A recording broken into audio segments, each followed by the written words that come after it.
ድምጣችሁ ደስ አይላችሁ?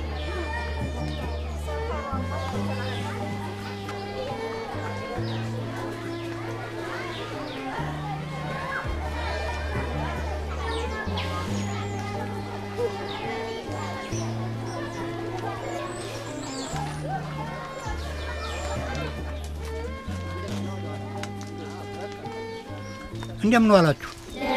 ሰላም ነው ብሎ ጎበዞች፣ የኔ ልጆች፣ የኔ ተማሪዎች ትምህርቱ እንዴት ነበር? ጥሩ ነው? በደህና ተምራችኋል? እሺ። እናንተስ በጠባይ ነው? ጠባዩ ጥሩ ሆኖ ነው? ሶስታችሁ ሳትገፋፉ አንተ ዝኩን ተባብላችሁ ነው አይደል? የአውራምባ ልጅ ጠባዩ ጥሩ ነው መሆን ያለበት። መምህር የተናገረውን መስራት፣ ይህን ስሩ ሲሉ እሺ ብሎ መስራት፣ ተቀመጡ ሲሉ መቀመጥ፣ ቁሙ ሲሉ መቆም ነው አይደል? ይሰማችኋል? ይህ ነው መሆን ያለበት። ሌላው ተማሪ ደግሞ ያላወቀው ምክር ያልወሰደው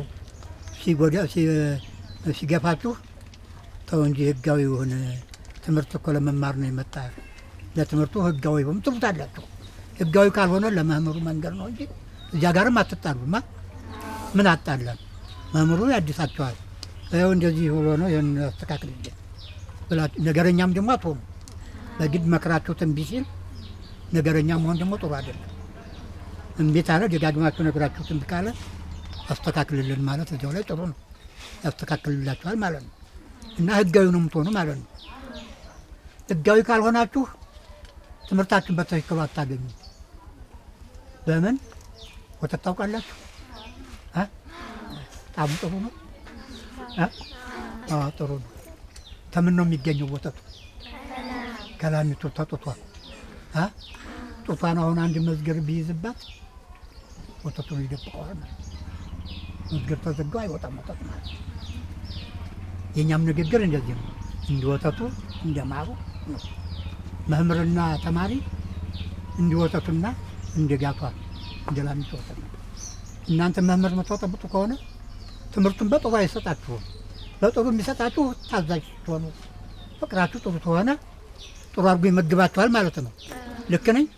እናንተ እየተነጫነጫችሁ ታስቸገሩ፣ ለራስህ ወቅ ይልና እሱም ብትማር ተማር ባትማር ዝም ብሎ ለብ ብሎ የድርሻውን የትእዛዙን ይሄዳል እና የወተቱን መንጫ መዝገር ደፈነችው ማለት ይሄ ነው። ሲመክሯችሁ የማሰሙ ከሆነ ትምህርቱን እንደ ነገሩ ጥሩ አድርገው አይሰጧቸው።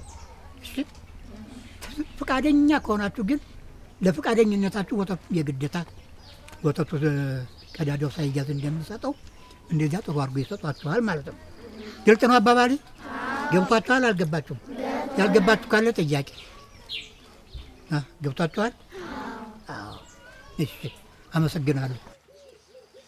እኛ ታዳጊ ህጻናቶች የሰውን ገንዘብ አንነካም።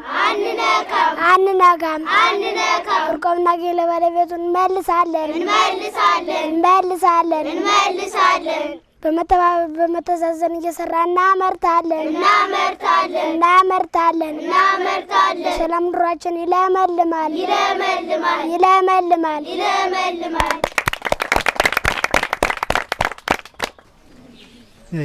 መልካም።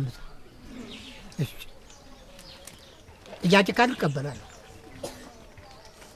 የለም በሉ። እሺ፣ ሀብታም ናችሁ፣ አይዟችሁ። በድርሻችሁ አውራምባ በመሆናችሁ ብቻ እድለኛ ናችሁ።